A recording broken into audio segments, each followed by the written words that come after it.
Hey everyone, Ben Coomber Radio, episode number 297. Now, let's talk about the mind, let's talk about how you feel.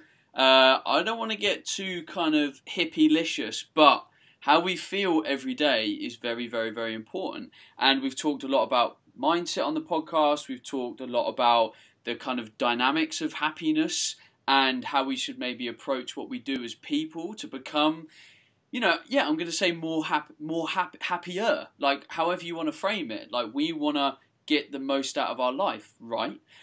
So I'm going to interview a guest today who's been on the show inadvertently before. I didn't actually interview him.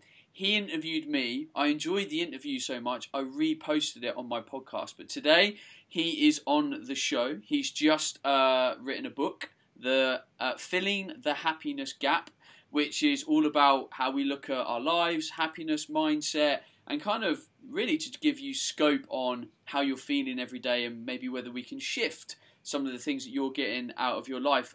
Will Foster, welcome to the show. Hello. Hello, Ben. Thank you for having me, my friend. This is lovely to be back. Lovely to hear your fantastic voice. And looking at your beard, dude, that looks like, can you give that a little stroke for me? That looks seriously... I can give it a little stroke for you, yes. It's just been trimmed because it got to the point where the girlfriend was like, fuck off and get down the barber. You look like a Yeti. So she was like, it's gone from nice man stubble stage to hairy beaver thing out of Lord of the Rings stage. Very nice, dude. Very nice. Well, I got the mustache right now because it's the 2nd of November. Although I'm blatantly cheating because this is like 5 days worth of stubble. So I've kind of done the head start, which I'm not allowed to do apparently. Clearly I'm too vain. But just run with it. Run with it. I totally do. Totally. So Will, let's fill people in on what you do. It's been kind of about 3.5, 4 years since we've spoken properly. Where are you at? What are you doing? What's led you to this point? And why did you write a book? That's a very good question. I wrote a book because I had been helping people one-on-one, Ben. I think you knew this before. I was a personal trainer. Yep.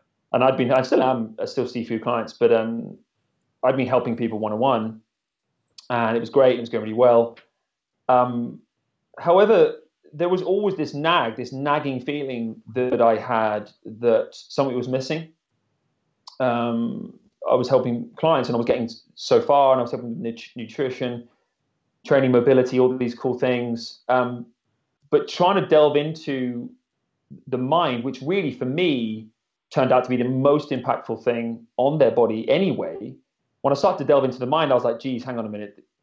My clients I really feel like they're not getting everything they could get from a more holistic approach. So I started researching happiness like to death, and I've read hundreds of books just on happiness and the science of happiness, and it just got me really passionate about the subject because I've always been felt like a very, very positive person. I didn't know what it was I was doing in my day-to-day with my mind that was making me feel good.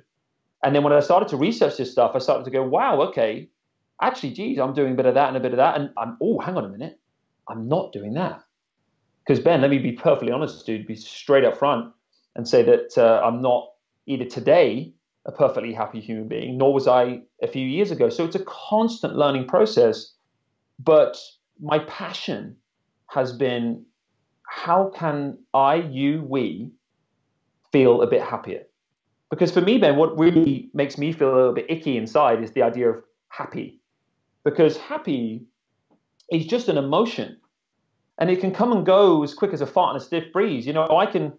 I can go out in the garden and flip some tires and get a massive sweat on and be dancing around. I do tend to do a little dance, Ben, in the garden and try and make sure the neighbors aren't watching. But I do have a little boogie and I'm just having fun, and I come in, I'm feeling happy. And then my wife will point at the dishes that I haven't done, and we start having a bit of an argument, and it all goes a bit tits up, and I feel frustrated, and all in the space of 1 hour sometimes. So what I prefer, I get people to think about, this is the question I want people to think about when they're listening to this, is what can I do right now to feel a little bit happier? Because it's a moment that we can have to check in with ourselves, to just see how we're feeling. And that's what we call consciousness, Ben. Like, it's so easy to become unconscious, to just like overreact to stuff, to like plow on with the day and just like treat our bodies like shit and just not even think about the present moment, how we're feeling. So what that question does is just get you realigned. It just gets you going, hang on a minute. Do I need to take a deep breath? Do I need to just relax my shoulders? Do I need to forgive myself for fucking up this morning on that thing? Do I need to just kind of feel a little bit happier? And it becomes less grandiose than this whole idea of, my God, change your life, be happy, it's amazing. No, no, no, no, fuck that. I'm not into that. It's not to say that doesn't work. It's just I want people to be encouraged by the idea that they can genuinely be happier by increasing their mindfulness to themselves, to their own mind, to how they feel in the moment. So do you reckon that's why some people really struggle with, I don't know if to phrase it is happiness, but we like to live in absolutes. We find it easier to package the end product. So, the body that we want, we can picture it as an absolute. It might look a certain way, have a certain shape, and maybe run a certain distance or lift a certain weight. We can see the absolute. But because happiness is far from absolute, far from tangible, always changing, is that why maybe so many of us are struggling with it? This is a really good question, dude. And this is where I really want to draw this picture between people aiming at perfect happiness, which is this thing where they're trying to create this tangible thing. Like, I want to be feeling 10 out of 10 of a good mood for like 28 days out of the 30. Like, I want to be like just properly, perfectly happy.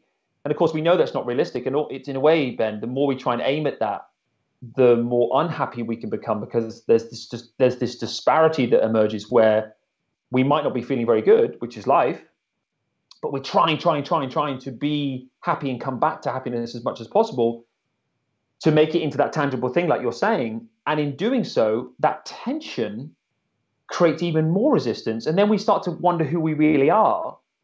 Whereas actually, Ben, if we move away from that paradigm and into one that just accepts that there is a natural ebb and flow to life, it's that acceptance itself that paradoxically leads to greater happiness. Does that make sense? Yeah.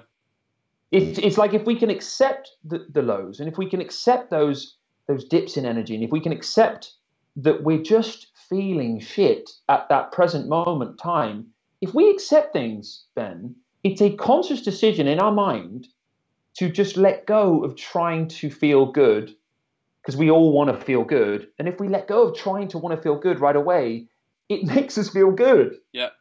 Do you know what I'm saying?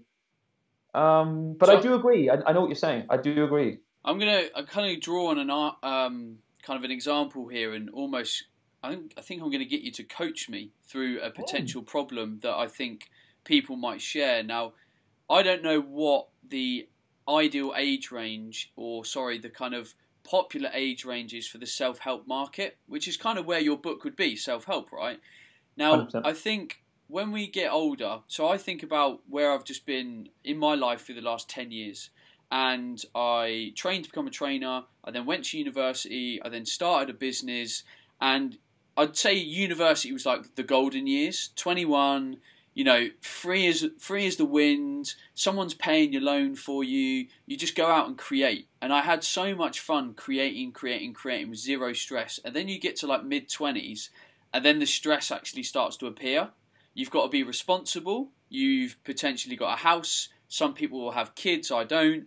And I'm at a point now at 31 where my expectation of my day is potentially malaligned. And I put that stress on myself because I have an expectation of how I want my day to pan out and how I want to feel, because I'm potentially comparing it against the past. Like when I built my business, every hour of my day was my own. But I don't have that now. I've got staff that take, up some of my time. That's not a bad thing. It's just is what it is. A girlfriend, I've got the dog, I've got other people. And actually, it's me, I think, comparing to the old. And actually, I'm putting myself in potentially a more stressful situation than I have to, because I'm using an incorrect sort of comparison tool of where I think my happiness should be. I hear exactly what you're saying, and I think there's two things that come up for me, Ben. The first one is to detach more, and what I mean by that is, and this is something Deepak Chopra talks about a lot. He's a famous sort of meditation guru kind of guy. Is we create attachments. So let's say we wake up in the morning and we attach ourselves to the idea that if I can get X, Y, and Z done by such and such time, so that's in there and that's it, I can then feel good because I've been productive. But life doesn't work like that. Yep. Because we might not be feeling very well, or someone might kind of interrupt our time and things happen and things, whatever. Like we might not even be having enough energy for that day. I don't know. Like things get in the way. But because we created this unconscious attachment to what it is that we want to get done to feel good, if that doesn't start to pan out exactly how we want it, because we're rigidly holding on to the idea that we need to get that done to feel good, if it doesn't, we don't feel good and we start to get frustrated. So what we can do every morning, then, is this is the very first thing I'd recommend you could do, and anyone else listening could do as well, is just to detach from clinging onto exactly how the day has got to be. Okay. And become much more flexible. So like we talk about flexibility being really important to be able to lift heavy weights. Like if someone wants to do a deep squat, they've got to release their hip flexors, calves, all these different things. They've got to get really strong back, like all these different parameters, but they've got to get more flexible to be strong. And the same is true of the mind. We've got to become much more fluent and flexible in how our days and how our emotions and how our energy levels and how the people involved in our lives pans out. And if we can improve that flexibility, we're going to subsequently feel stronger because we're going to notice that if life goes a certain way, we can go with it. We don't have to fight against it so much. And it's like it's the same, Ben, in strength training. Wouldn't you say that that's true? People have got to get more flexible to. Yeah, you need range. Stronger. You need muscles to be able to work properly. 100%. There you go. And then the second thing I would say, dude, is to just in the day. So it's to detach in the morning. Just declare in the morning, every morning, to say, in this day today, I am going to remain flexible to what happens, to the ins and outs. And it's like a mental declaration that if you practice enough, becomes a habit, and then that habit can precede every morning, every day that you start. You notice your body just relaxes, because it's amazing, Ben, how the mind and body are related like that. If you have a certain thought in that way of just like, I'm just going to let the day go where it goes, when you practice that enough, your body goes with it and you don't store up anywhere near as much of that tension. But the second thing I want to get to, Ben, is to just slow down more during the day. Because when we slow down and really just take a breath, and rather than just like charging in full steam at all this work that we've got to get done, it's to slow down for a second. And I know it might seem paradoxical. We're like, well, hang on, how can I slow down? I've got so much to do. But it's like, hang on a minute. Slow down for a second, because we're talking about being effective here. And the best way to be effective at anything we do is to be focused. And the best way to be focused in anything we do is to be calm. Mm-hmm. Best way to be calm is to stop thinking so much about what we're going to get done in the future. Is to not keep thinking about how good things were in the past or bad. It is to become present. It is to enter, as Mike Gervais says, enter the middle of the middle. Is to put yourself in the center of center. Take a really, really deep breath. Just notice your thinking. You don't have to try and change it. You just take a really, really deep breath. Maybe even set a timer on your phone for 3 times a day where you're going to do this. And it's only for like 1 minute. Yep. Just one single minute.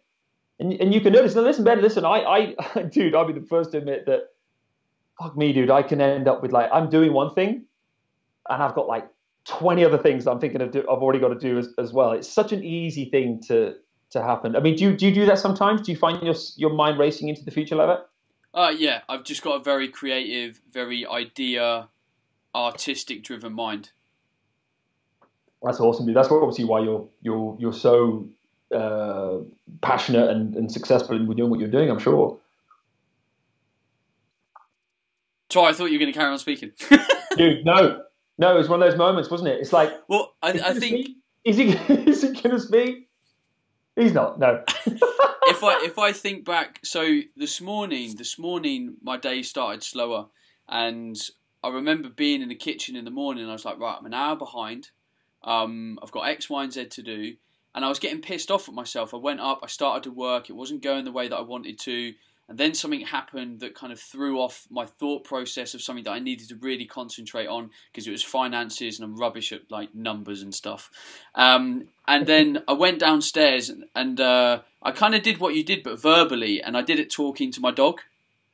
And the reason why I talk to my dog is it's like having a person there that is not going to answer back, but you're able to coherently verbalize your thought process to.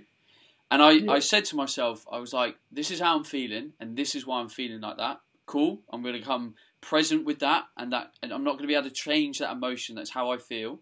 But this is how I'm now going to change my state. And I said to myself, right, what makes me feel happy? And there's quite moving and melodic drum and bass music puts a smile on my face and puts a hop in my step, basically. So I put my iPods on and I started dancing around, and then I was carrying on talking to the dog, and I went upstairs in a completely different state. And it was like you said, at no point did I try to rewire that. And I think this is maybe where people struggle with taking on board this kind of meditative state, being happy, being present, is that they believe that they need to have the power to change an emotional state rather than just accept it. Accept that's potentially who you are and how you think anyway, and be able to best package the outcome. I hear exactly what you're saying, dude. And it's the acceptance of things that is, of course, it's hard to do, because, geez, it's so much easier to just carry on running away from the real emotion that's going on inside. But it takes courage to do what you did. And that sounds funny to say, but actually, turning back into your real emotion is like going, hang on a minute, how am I really feeling? And to admit that to ourselves takes courage, because if we're not feeling great, then we've got to let go of this idea to ourselves that we're going to be perfectly happy all day long.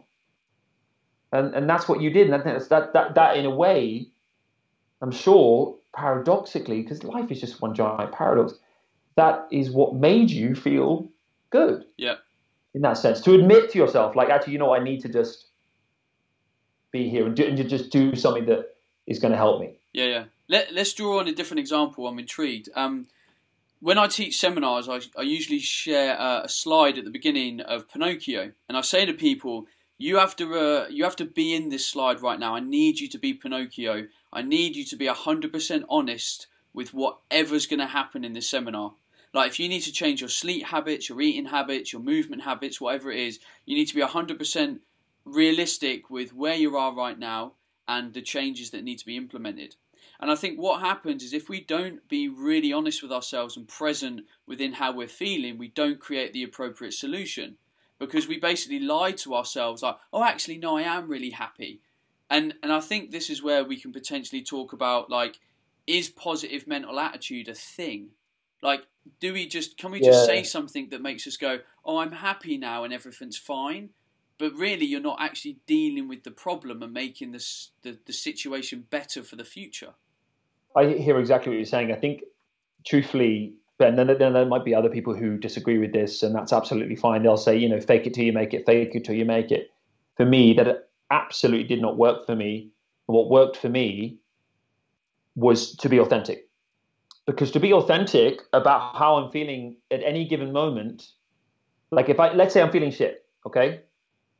I'm just feeling uneasy. I'm not feeling great. Maybe I've been a bit tired. I don't know, whatever. Like, something's happened that morning. I'm not feeling very well. If I actually just go, hang on, I'm not feeling very well, it creates a level of self-trust. This is the big thing I'm talking about, Ben. It's like, what it says to my psyche when I do that is, Will, I trust you. I trust that it's okay for you to feel what you're feeling right now. And when I do that, now, Ben, people can do this at home if they want. Just get your hands together. Do this for me right now. Just push your hands together like this. Yep. Okay. So I just want you to push your hands together and just push more with the right than the left. Okay. Okay. Does the left automatically resist? Kind kind Yeah, of. slightly, yeah, kind of. Yeah, slightly, kind of. The point of the matter is, this is what people, a battle that people get themselves into when they try to fight or force their way out of an emotional state. So let's say they're feeling frustrated or angry, or all those kind of things. If they use positive thinking, like, no, it's fine, I'm going to be fine, everything's good, no worries, da da da da, it actually exacerbates the situation because they're trying to force their way out of that situation. That's why that analogy of people pushing their hands together represents what I'm talking about. There's a great Eckhart Tolle quote, which is, whatever you resist persists, and whatever you fight, you strengthen. And so that ultimately expresses what we're talking about here, Ben, which is this aspect of be authentic, be real, take off the mask that we're trying to present to the world like we've constantly got it sewn up. Because I think this ties in also, Ben, with social media, because we constantly just see the smiles, the happiness, the good times, the wedding rings on fingers, and people, jumping off rocks into the, Mediterranean. Like, that's what we see on social media. So we don't really see the real deal of what's going on in someone's lives. And it's why it's so awesome when we see someone that we respect be real about their emotional selves. Like, for me personally, Ben, when I post stuff on my social media that like, let's say, oh guys, I've had a tough day, super tired, I did not get such and such right this morning, I fucked up on that, but I know I can learn from it. When I'm real like that, dude, my engagement goes up by like 1,000%, because people just go, fuck, thank God someone is being real. Yeah. Because that makes me feel like I'm not alone. And that's very, very empowering. I think it helps us, Ben, it helps us connect more human to human. And this is one of the fundamental things I think that people are missing in their lives, is to feel like they're actually connected, not only to themselves, their true selves, but also to other people. And the best way to connect with any human being is to really be able to see through to their soul, if you will. And to be able to see through to anyone's soul is to be able to really know who they are. Like, no masks, no bullshit, no shields, just like all that shit on the ground. Are they being real? And we can always feel that. Do you know what I'm trying to say? Can you get that sense from someone when they're either being real or not being real? You know 100%. What I mean? I can see it within 2 seconds. Yeah, exactly. It's one of those ones where when I'm with someone and I feel as if I'm just not getting that real vibe. It's not like I have a disliking for them. I just more want to, and I don't do this anymore. Like, I used to do this mistake of like trying to talk to them, and they'd be like, "What the fuck? Don't talk to me." but now I just accept them, and accept everybody's on their own unique journey, and I just hope for them that they can just, maybe get to know that it's okay to not be perfectly happy all the time. And in doing so, Ben, this is what I'm saying. In doing so, this is what makes us happier. I wrote a post the other day. It was something like, be authentic, because pretending to be happy doesn't make you happier. Yeah. You know what I mean? Like, it's like putting on a front creates such a distrust with who we really are. And so I would go right back to the beginning of what I was saying, then I would say that rather than fake it till you make it, and just be like, it's about being authentic, dude, and being real as to how you're feeling, and being honest with that. Let me bring up the topic of social media again, because I think there's potentially two sides to the coin here, or there's a different approach. Now, you've talked about using social media as something to express how you feel, to relate to people. Now, surely there's a difference between being honest, raw, and sharing with others. And quite often, a lot of people's social media is friends and family and people that we care about and respect.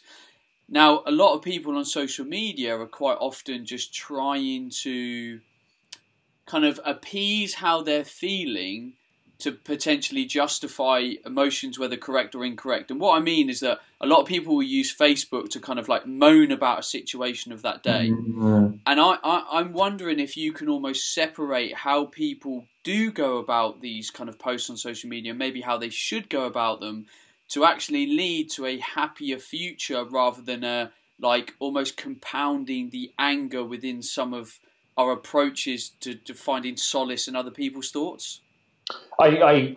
Dude, I was just thinking about this the other day. It's such a good point because, dude, it's such a fine line between I'm being vulnerable, I'm being real, and I'm just having a fucking moan. Because, dude, the latter has a whole different vibe to it, and the latter will hold you back. Because the latter is just the glass is half empty, whereas the former is this is the way I'm feeling, and I know it will get better. I know that life is a series of ups and downs and waves, and that's cool, and everything's fine. There's a different aspect to it. It's very positive, the former. The latter is not even a real depiction of how life is, because life is fucking awesome.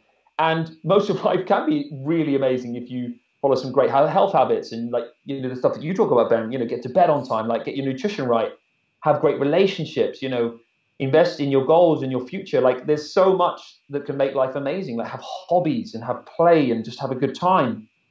Life is amazing, especially if you're mindful.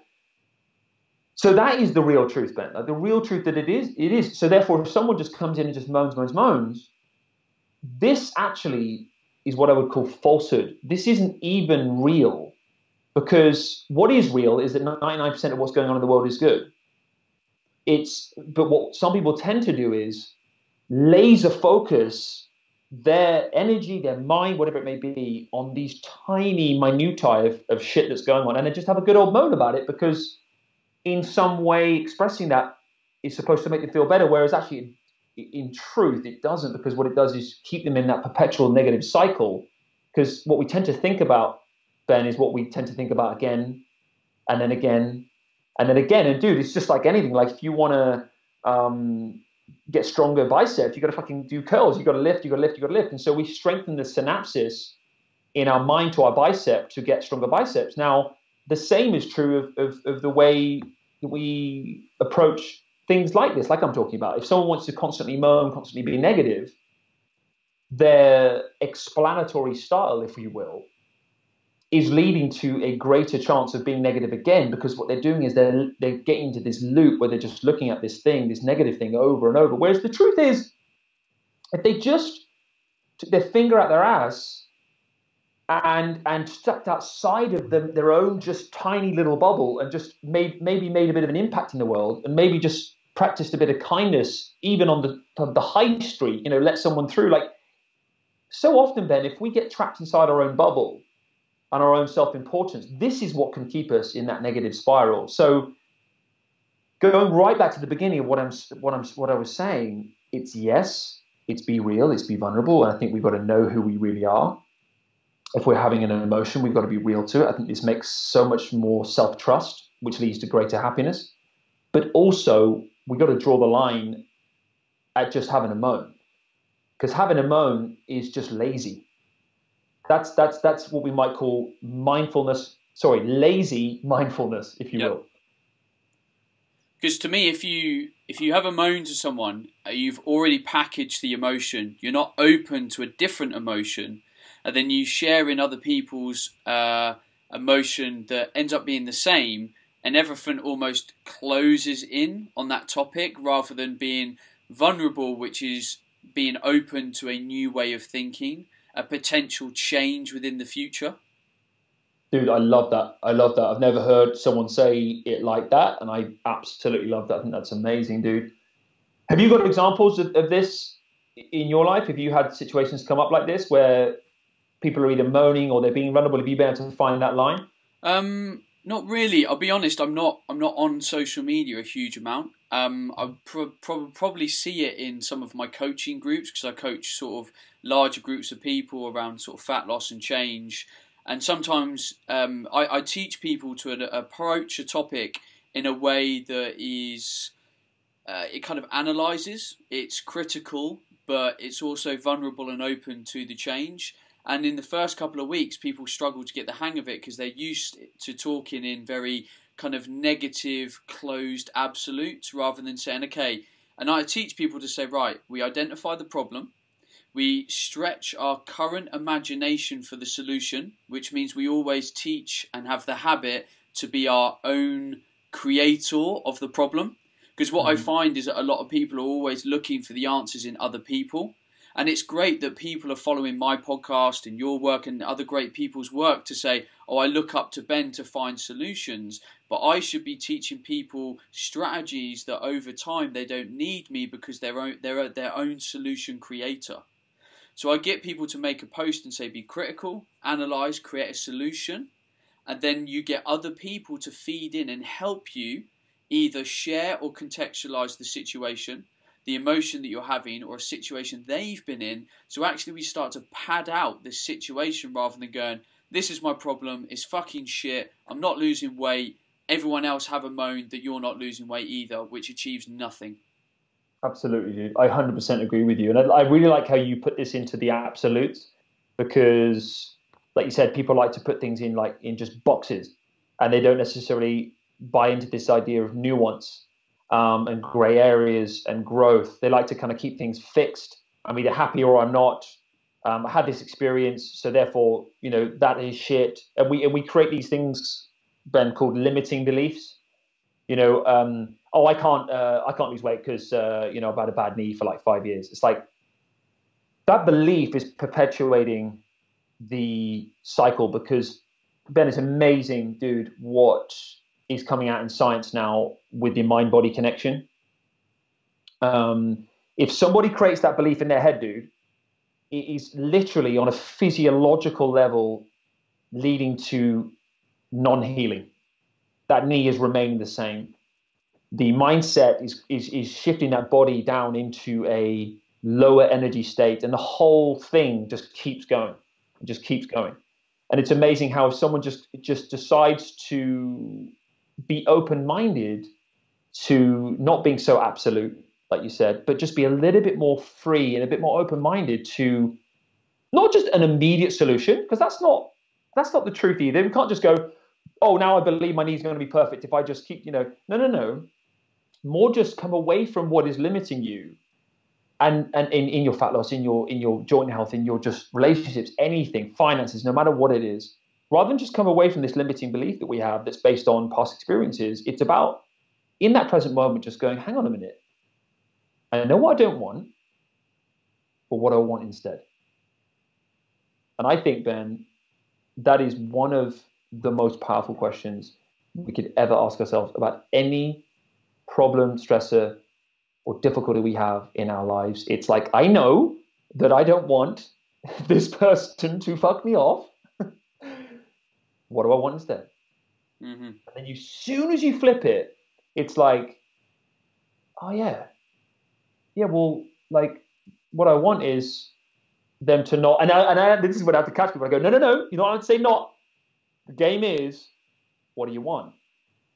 And you do this with people, but it's really interesting because they then go back to the don't want over and over, because they're so used to constantly thinking and talking and discussing and behaving in ways that are linked to what do I not want.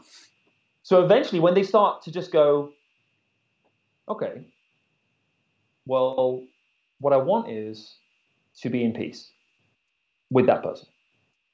What that does is energize everything. And once the body picks up an energy like that, whether it's related to any different area in someone's life, so anyone who's listening to this podcast now who's got something going on in their lives, you can relate it to that exact area right away, is if you think of that thing, what do you want instead? It just brings your energy up. And when your energy is up, then we can do anything, dude. If energy levels are high, so is inspiration, so is motivation. We can start to do stuff. But it really, for me, begins in the mind. It begins in how we talk to ourselves and the kind of beliefs that we create. It's really fascinating that, because I've read an awful lot on the mind and happiness, positive, however you want to coin all these different terms we're discussing, and I don't think I've ever read anything about this specifically, but I think I've naturally done this as a coach. Exactly what you've talked about, in that I might be speaking to someone, and let's say I bump into them at an event, like, who knows, one of the fitness events, and they're going off on one and they're going through all these problems, and I do exactly that. I say, okay, so what do you want? And then they sort of just pause and go, oh, I wasn't, and you can see that they weren't ready for that question because they were so enthralled in what they don't want. And I said, what do you want? And then you watch them just like relax, and they go, oh, Okay. And then they have a little think, and you watch their chest muscles sort of relax, and their neck relaxes almost, and they go, well, I want this, this, and this. And I'm like, okay, so what do you need to do? And I might only ask 3 questions. And again, this is where I feel the power of a coach is. You know, I say, well, how do you find that solution? They're like, to do this or that. And I'll look at them and I say, well, do that. And then they expect me to give them this massive plan. And I'm like, I'm not here to give you the plan. I'm here to show you that you have the plan. You're just blinded currently from seeing it. Very, very, very cool, dude. And it brings me onto a thought about what it is that we do. And I think that anyone in this space where we're helping people is, I use this term, we are, and dude, feel free to say, well, I am not that dude. It's that we are, what I believe is, we are consciousness creators. Because people will look at what I do sometimes, and I've had these people make comments like this before, like, oh, what you do is so simple, like, geez, anyone could do that. And I'm like, yeah, okay, the point is, I am not fucking reinventing the wheel.